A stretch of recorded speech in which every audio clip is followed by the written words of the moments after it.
it discovers something almost unimaginable, conditions that might support life.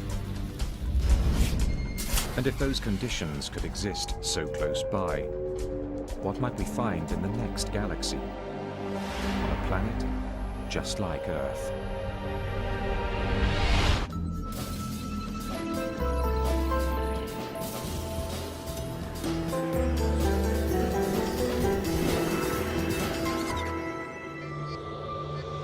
For millennia, we humans have looked to the skies and wondered whether we're alone in the universe.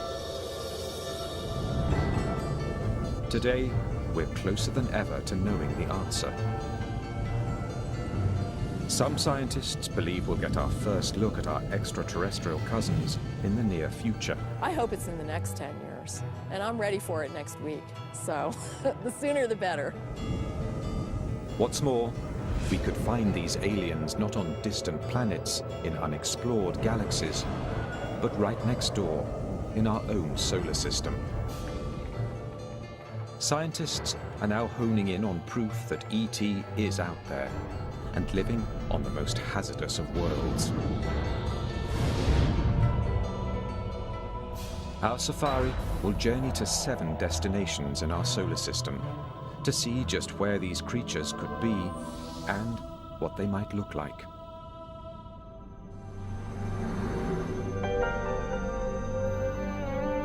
These exotic lands are unimaginably harsh. Life as we think of it would perish in an instant. But alien life may be far tougher than we expect, as we're learning from a surprising group of living things right here on Earth. Until just a few decades ago, we were sure our planet was unique. It is the only one we've found so far that has nurtured the evolution of millions of species. Thanks to its abundant sunshine, warm water, and protective atmosphere.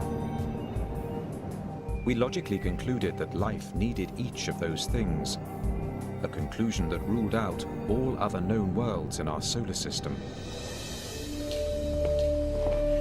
But then, biologists began combing some of the Earth's darkest and coldest places. And to their surprise, they found living, breathing creatures. Biologists call these organisms extremophiles. Some don't need light or oxygen. Others survive in tremendous atmospheric pressure. It seems life can turn up practically anywhere. Take Antarctica. After years of searching this arid, frozen landscape, scientists doubted they'd find anything alive. But in 1999, a team of explorers unearthed a rock from 6 feet under the ice. What they found amazed them. When they cracked the rock open, they found it teeming with tiny creatures. Here, at temperatures of 68 degrees below zero and 6 feet under solid ice, life had found a foothold. Biologists have been increasingly discovering life, not kangaroos, but, simpler forms of life that live at very cold temperatures, very high temperatures, very great pressures, even in places where there's sort of a high degree of radiation. It turns out life is able to live in a much wider variety of environments on our own planet than we used to think. And if life can survive extreme conditions, not just here at home, but elsewhere in our solar system, think of what this could mean. Unless there's something extraordinarily miraculous about our solar system or our planet, then life has got to be extremely commonplace. I mean, there's got to be large numbers of worlds with life, and some of them would have cooked up intelligent life. In the beginning, our Earth was as deadly a planet as any.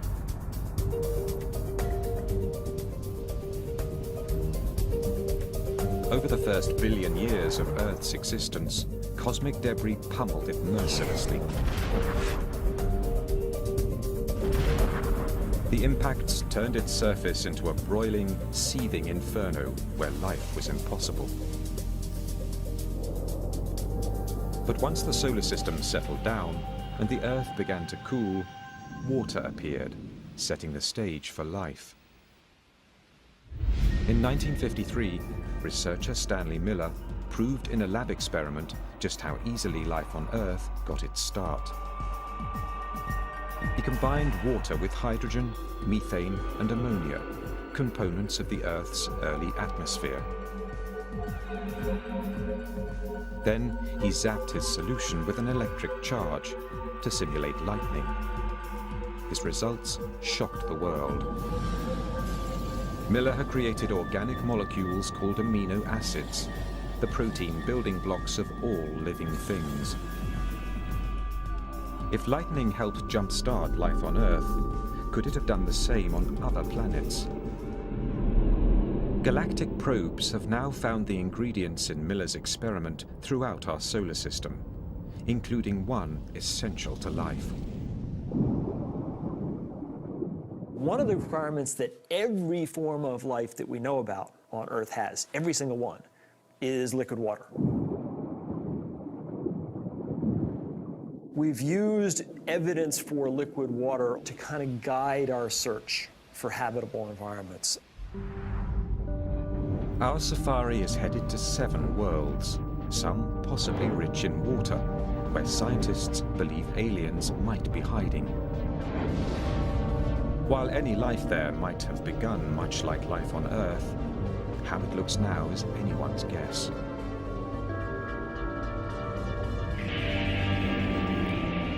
We begin in the world that has always fired our imaginations, the planet right next door, Mars.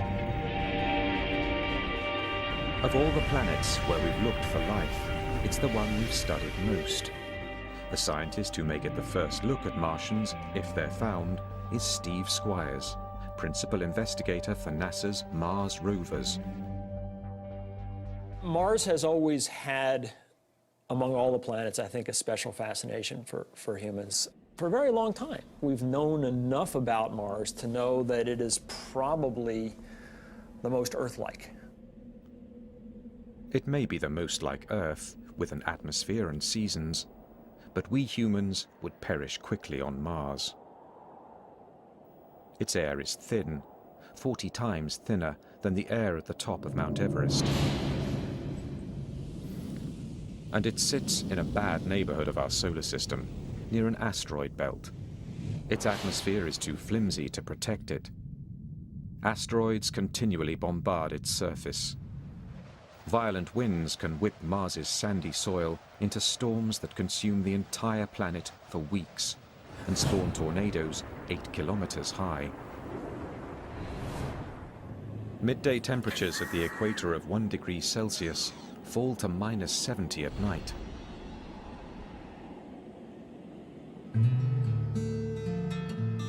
David Grinspoon is a curator of astrobiology at the Denver Museum of Nature and Science.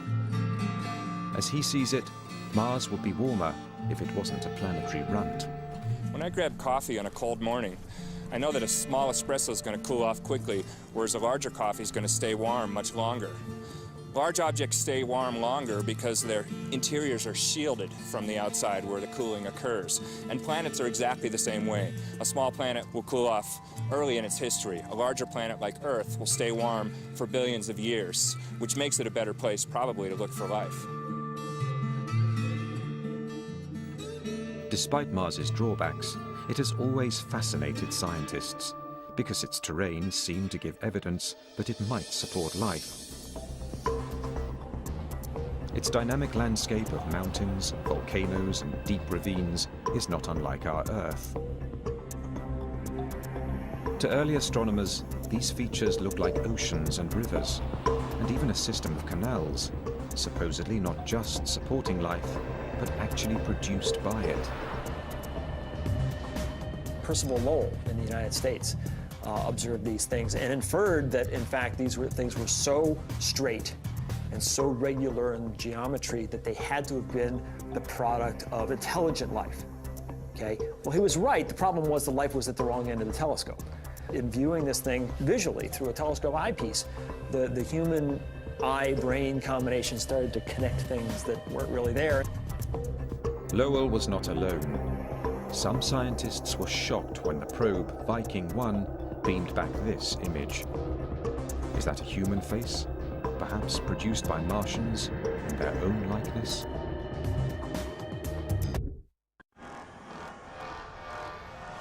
Until recently, we've never really known where to look in our solar system for extraterrestrial life. But we've always known what the aliens would be like once we found them.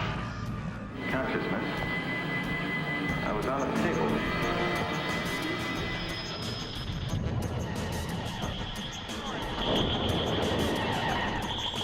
Usually, there is more than a hint of the Earthling in our aliens.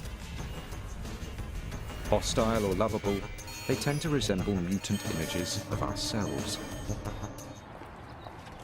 As a senior astronomer at the Search for Extraterrestrial Intelligence Institute in California, Seth Shostak has spent his career listening for the radio waves of a distant alien society.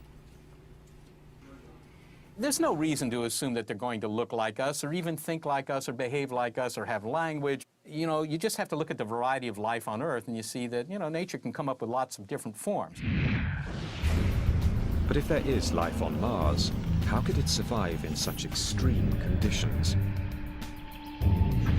Since the 1960s, scientists have sent dozens of probes to the Red Planet. The first pictures of the barren landscape quickly dashed any hope of finding intelligent beings. But what scientists did see startled them. Though there's no evidence of Martian-made canals, there are signs that Mars actually may have had water. Some think the angry red planet might once have been blue. You just have to look back a couple of billion years, 3.5 billion, 4 billion years ago. Mars had a thicker atmosphere, had water on its surface clearly. Maybe it developed life. And as it slowly went bad, you know, the life had to adapt. Life may have adapted, not died off, because some liquid water may still exist underground. But with no surface water, frigid temperatures, and ultra-thin atmosphere, Mars is a planet only one kind of creature could love: an extremophile.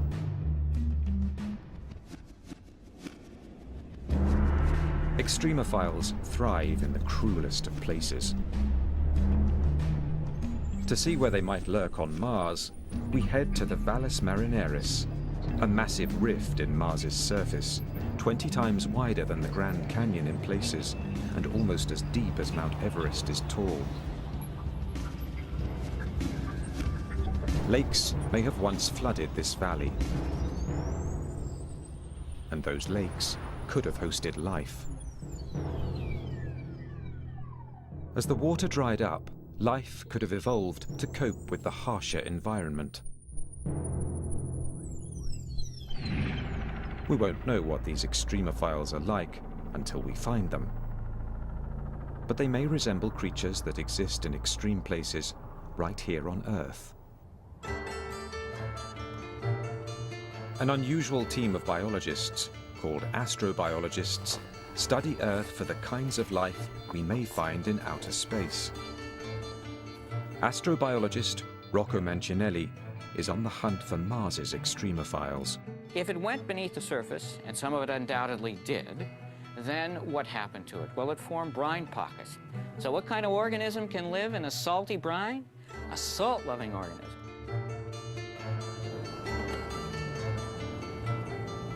Astrobiologist Chris McKay thinks he knows the kind of salt-loving creatures that might survive on Mars.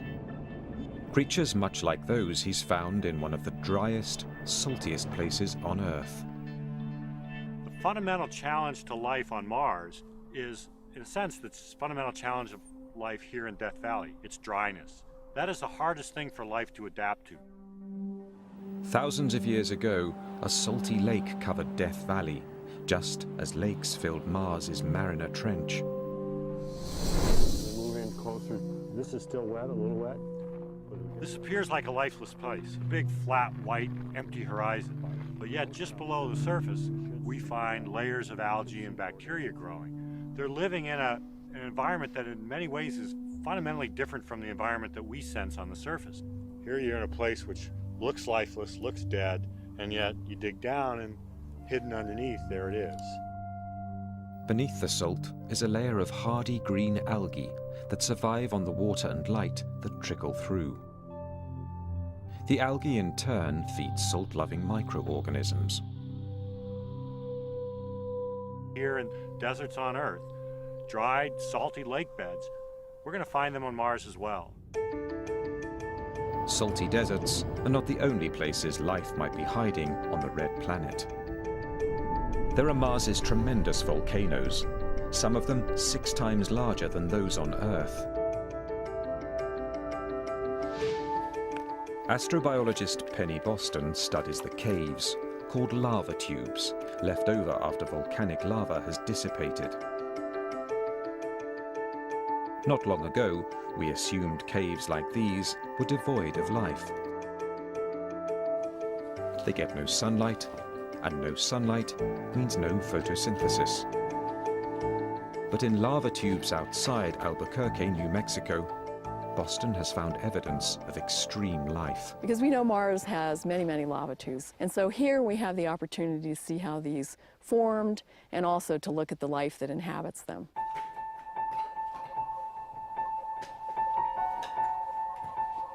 The extremophiles Boston has found appear to be thriving. They get their energy by feeding on the minerals in the cave wall. So here we're up close to the wall, and you can see these white patches here growing against the black basalt. And each one of these is like a major city for these little guys. They're all nestled in these little pockets in the basalt. And so these guys are permanently adapted to these freezing temperatures. They never see any light, and they get what they can find in the environment. Are there creatures like these in the caves below Mars's volcano fields? Boston thinks so. We are going to find life, and I just hope that I live a long and healthy life so that I can still be around to see that. We may already have had our first glimpse of Martians, not from our visit to their planet, but from their visit to ours. 16 million years ago, an asteroid slammed into Mars and propelled a 2-kilogram rock into space. Amazingly, that rock sailed to Earth and came to rest in Antarctica. Inside, NASA scientist David McKay and Everett Gibson were amazed to spot the outlines of fossils. Water has carved small tunnels in the rock. And in these tunnels, McKay and Gibson found what they believed to be evidence of bacterial life. These are little microbes, and they're dead, and they're fossils, or in some cases, we don't even see the forms. We see the footprints or the evidence that they were there. Life from Mars? Maybe. The hunt is only just beginning. NASA plans to send a rover called Phoenix to Mars. It will study the planet's ice cap and probe 3 feet beneath the surface. NASA even has a plan to send human visitors. They may not meet the little green men of our imaginations, but they could encounter life in some form. What will it look like? It is likely to be a subterranean dweller with an ability to survive on little water. Perhaps an organism with a taste for minerals, like the creatures in the lava tubes of New Mexico. Even the smallest find would have enormous implications. Proof that life is not unique to Earth, but exists just next door.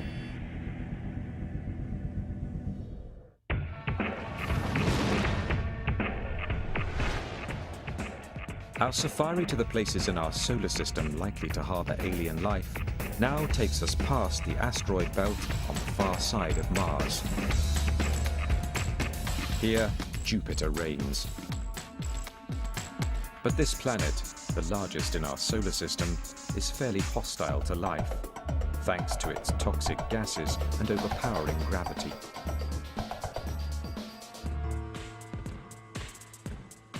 Not only is it pretty cold out at Jupiter, it's also, it's got this really thick atmosphere, tens of thousands of miles thick, and it's got ammonia and methane and, things used to clean the bathroom. But Jupiter has more than 60 moons that we know about. At first glance, those moons would seem unlikely places to seek alien life. Their atmospheres are thin, and they are inhumanly cold. The temperature on Callisto is lower than minus 200 degrees Celsius. The scientific probes Voyager and Galileo have detected little on the surface of these moons but ice, with one dramatic exception. Io is one of the closest moons to Jupiter. When NASA sent Voyager 1 to Io in 1979, astronomers were astonished to find its surface roiling with giant volcanoes. Io is the most volcanically active place in the solar system, just spewing volcanic material from its surface all the time. What could be heating the interior of this frigid moon? Amazingly, it's the force of gravity from Jupiter. The giant planet exerts enormous gravitational pull on its moons. The closer the moon, the stronger the force. So strong, it can actually stretch their crusts. But some of these moons have elliptical orbits, so as they near Jupiter, the crust stretches towards it. When they move further away, the crust relaxes back towards spherical.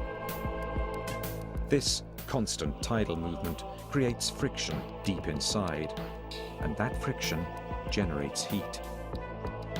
It's like rubbing two sticks together to start a fire.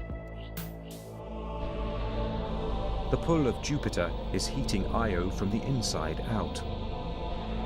Volcanic fumes and lack of water make Io inhospitable to life. But Jupiter's other large moons are more distant, close enough for Jupiter's gravity to warm them from within, but distant enough to remain calm on the surface. 3 of them look particularly promising as possible homes for alien life. The one furthest from the giant planet, Callisto.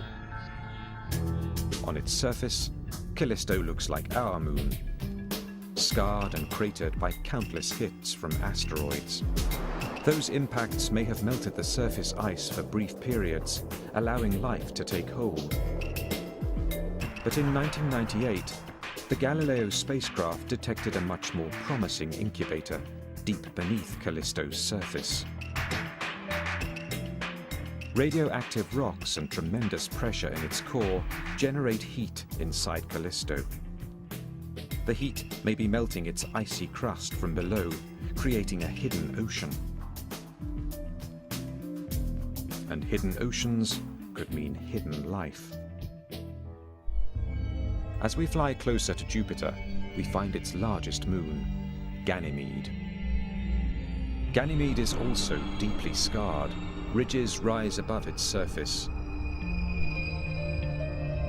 Those bright spots are craters as big as 5 kilometers across and likely to be lined with frost. But these photos offer the most compelling clues to where life here might hide. They show flowing glaciers, glaciers that resemble those on Earth. Ganymede's moving glaciers could also be signs of heat within. So, like Callisto, Ganymede could also have a hidden ocean, buried beneath as much as 190 kilometers of ice. The third moon on this leg of our alien safari is the most intriguing. It is called Europa, and of the 3, it resides closest to Jupiter. That proximity to the giant planet means Europa's core may be very hot, far hotter than Callisto's or Ganymede's. But its surface remains frigid, a potent combination for life, since there could be a temperate zone where they meet. Mammoth fissures scar Europa's thick crust of ice, a sign that ice is always shifting. On our own planet, we see the same cracks in the ice sheets covering the Arctic Ocean. Europa's crust may be riding the largest ocean in the solar system, an ocean twice as large as all of Earth's put together. Now those oceans, if they're there, and the chances are pretty good that at least some of them are, they've been sitting around for a long time, 4 billion years, a little longer, right? In 4 billion years, an ocean of water, do you think anything might have cooked up there? Well, it certainly seems plausible. The environment in Europa's ocean is more or less as nice as the environment in our own ocean, as a place for living things to exist. Heck, things from planet Earth could probably live in the European Ocean. But Europa's oceans will be very cold, even slushy. And sunlight never penetrates them, thanks to an icy cover that may be 16 kilometers thick. We might never have thought life could exist here if not for a revolutionary discovery off the coast of Ecuador. Deep in the Pacific, biologists have found flourishing communities of tube worms, crabs, and even squid. These creatures are thriving despite complete darkness, extreme cold, and the pressure of the deep ocean. They feed on bacteria that take their energy not from the sun, but from chemicals erupting from the sea floor. We might find very similar volcanic vents on Europa, supporting their own web of life. To find out, NASA scientists would like to put a lander on the European surface. Some would like to send a cryobot, a robot that would melt the ice and release a probe into the liquid below. That's not so hard to do. You just have to melt your way through. But you're going to have to melt your way through not a couple hundred feet, but maybe a dozen miles of ice. And send down a fishing line with maybe a video camera and a light bulb on it and look around.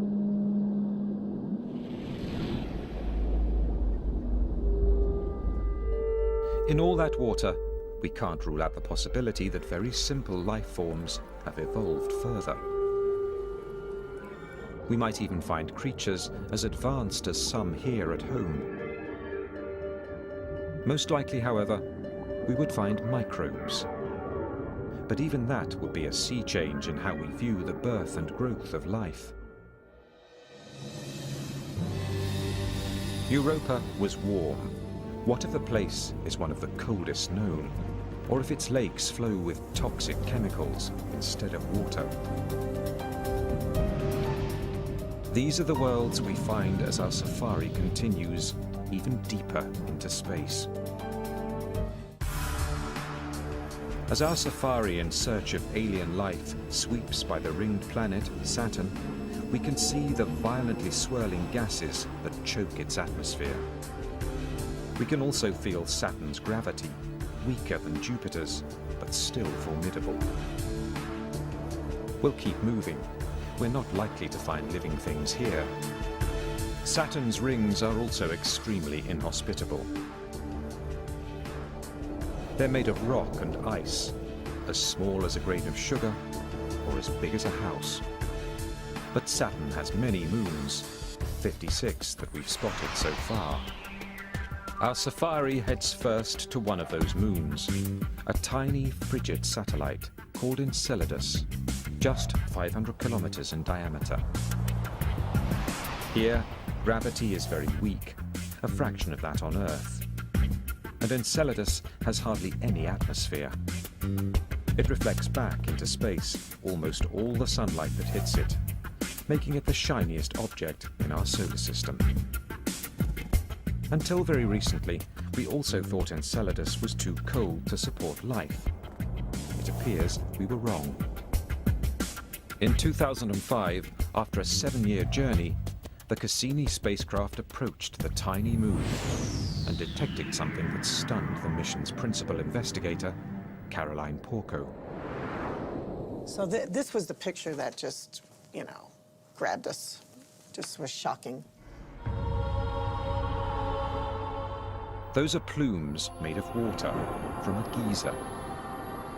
The geyser's steam and hot water hit the cold vacuum of space and explode into a jet of ice. With little gravity to rein it in, the ice cloud can grow as big as Enceladus itself. Porco has never seen anything like it anywhere else. It's like a planetary explorer's dream to come upon a body like Enceladus. Those jets, those fountains, if you will, just spewing vapor and icy snow hundreds of kilometers above the south pole of Enceladus. There's only one conclusion.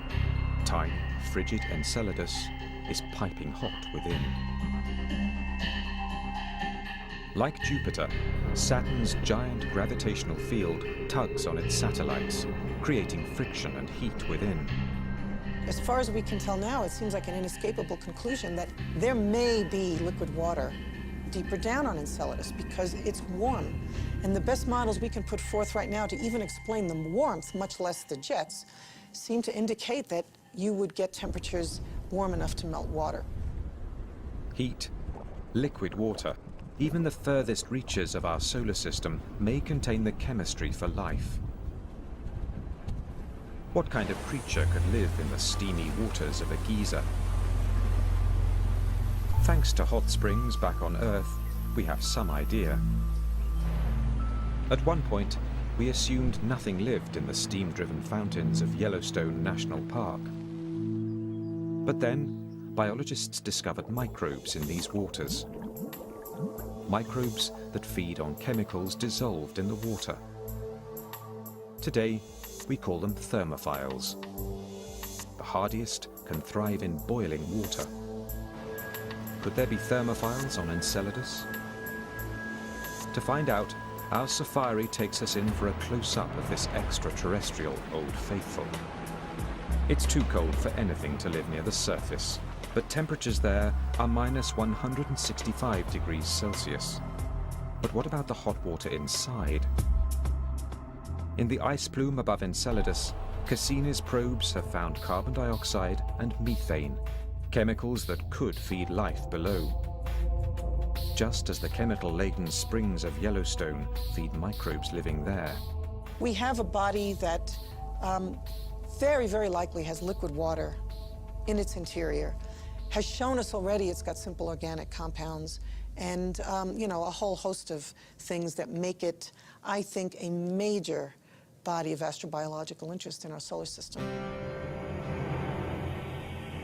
If Enceladus has been a shock, astronomers have been astounded by another of Saturn's moons, Titan. It may be the unlikeliest to harbor life. Titan gets only a limited amount of sunlight, about 1,000th as much as Earth. Probes sent to Titan have detected ice, but no liquid water. And at temperatures of minus 138 degrees Celsius, that ice is hard as stone. What could possibly make Titan a promising environment for alien life?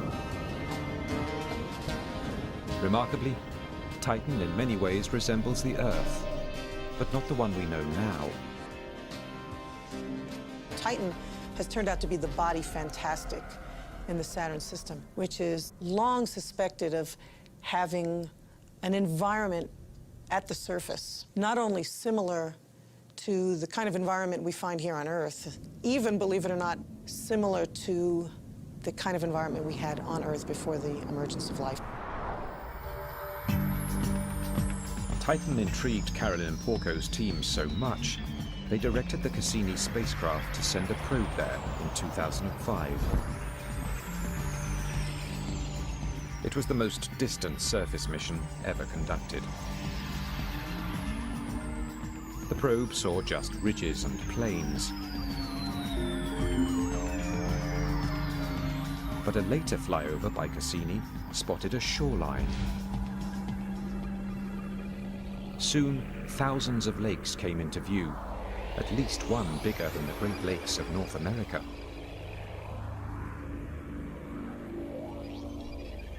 It's the first time we've ever detected liquid on the surface of another celestial body. Kind of looks like Minnesota, except the lakes are not water. They're liquid natural gas. But liquid natural gas is a liquid. And that's not snow. Those are methane flakes. Like Earth, Titan has weather. But it's of a rather psychedelic kind. There are even methane hurricanes. It's not water, it's methane, doing all the exact same things. Raining, evaporating, flowing in rivers. So you have something that is basically doing what water does on Earth, on Titan, only it's methane. A similar scene may have existed on Earth 4 billion years ago, making scientists suspect that Titan could also be an incubator for life. Chemistry does go on. At those cold temperatures, it's really slow. But Titan has had 4 billion years in which to do some chemistry, and maybe in that period of time, maybe something is cooked up. It would have to cook up without liquid water, something we've never seen before. But scientists aren't ruling it out. The substitute could be the methane, so abundant on Titan. Used for fuel on Earth, methane was long thought poisonous to all life. But in 1997, researchers examined mounds of methane ice in the Gulf of Mexico, and they were astonished to find colonies of small centipede-like worms thriving amid the frozen substance. They think the worms may eat bacteria that feed on the methane. In general, things that we think of as deadly, many of them are potentially lively. If you can figure out an evolutionary way to tap into that energy rather than having it destroy you, then it can be bountiful. There could be one more complication for life on the surface of Titan. With only a weak magnetic field to shield it, living things on the surface could be exposed to cosmic radiation. But that might not be a problem for an extremophile, as we found here on Earth. Biologists have uncovered plenty of life near Chernobyl's contaminated nuclear reactor, and even swimming in toxic radioactive spills, actually feeding off the decaying molecules. It's possible Titan's life forms could do the same. To find life on Titan, we may have to dive into its methane lakes, where we might find chemical-loving bacteria. We may even find microbes resistant to radiation, not unlike those here on Earth at Chernobyl, living on its rock-hard ice sheets. Organisms that eat methane might give off heat, melting the ice, possibly creating another fountain for life. There's no doubt life on Titan would be a strange brew, but we have yet to visit the most bizarre world where scientists believe life could exist, and it's much closer to home. Our safari of the world's most likely to harbor alien life has taken us far. We've visited frigid deserts, submerged oceans, and methane lakes. But the world we are about to visit may be the most extreme of all. For our final stop, we are turning back toward Earth, to Venus, our closest planetary neighbor in the solar system. If life can survive here, it seems it could exist almost everywhere. To reach the surface of Venus, we have to fly through a dense layer of yellow clouds, 64 kilometers deep, with a composition similar to battery acid. The atmosphere here is 90 times heavier than Earth's, too heavy for a human to tolerate. On the ground, there are extinct volcanoes and lava flows as far as the eye can see. They cover 85% of the planet's surface. It is hard to believe Venus once had vast oceans. You basically had a runaway greenhouse effect where as it starts to get warmer, the oceans start to evaporate, and then that puts water vapor in the air. Well, water vapor is a potent greenhouse gas, so that's what leads to the runaway. The oceans basically boil off, and then the CO2 all ends up in the atmosphere, and so today you have this very hot, hyper greenhouse planet. With temperatures around 460 degrees Celsius, Venus is even hotter than Mercury, the planet closest to the Sun. Not a surface hospitable to life. Life as we know it cannot exist on the surface of Venus because organic molecules would just be ripped to shreds by the hot gases. But we've stopped here, not because of what's on the ground, but what's in the air. In 1982, the Soviet spacecraft Venera 14 visited Venus. In the clouds, 50 kilometers up, it detected temperatures much cooler than on the surface.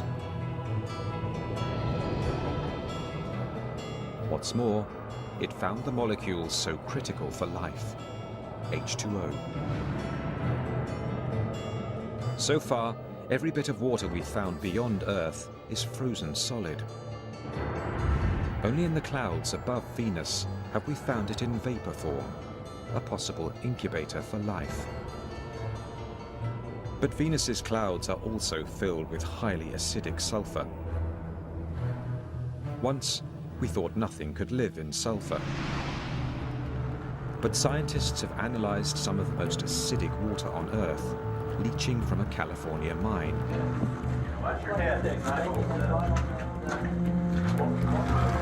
Sulfuric acid. In sulfuric acid strong enough to erode metal, eat through clothing, and dissolve human flesh, they found life. Acid-loving extremophiles. These organisms feed on sulfur compounds, like iron sulfide, eating the iron and emitting the highly acidic sulfur. Do extremophiles like these float above Venus? Astrobiologist David Grinspoon likes to think it's possible. Maybe in the clouds of Venus there are some sulfur-based organisms. Sulfur actually absorbs ultraviolet light in interesting ways, and I'm just imagining that there's maybe some kind of photochemical reaction going on where ultraviolet light is actually being used to convert chemicals into some higher energy state, which then is basically being eaten. What will these aliens be like if we do find them? They would have to tolerate high temperatures and enormous atmospheric pressure. They would also need to thrive in acid concentrations, deadly to most life forms. Perhaps they might resemble a hardier version of the acid-resistant extremophiles in California's mine. We keep finding that life lives in places that we used to think were inhospitable. So whenever we say, oh, it's impossible, you couldn't have life in the clouds of Venus, I think we have to be very careful because they might just reflect our own ignorance or our limitations on our own imagination, and maybe not real limitations on the ultimate creativity of nature, which seems to find solutions to these problems. As our safari returns to the cool, blue, lush and lively world of Earth, we can see why we so revere its life-sustaining gifts. But, as we are learning, even the most extreme environments can harbor living things. Extremophiles may resemble the first version of life in our universe, and they could even be the most common.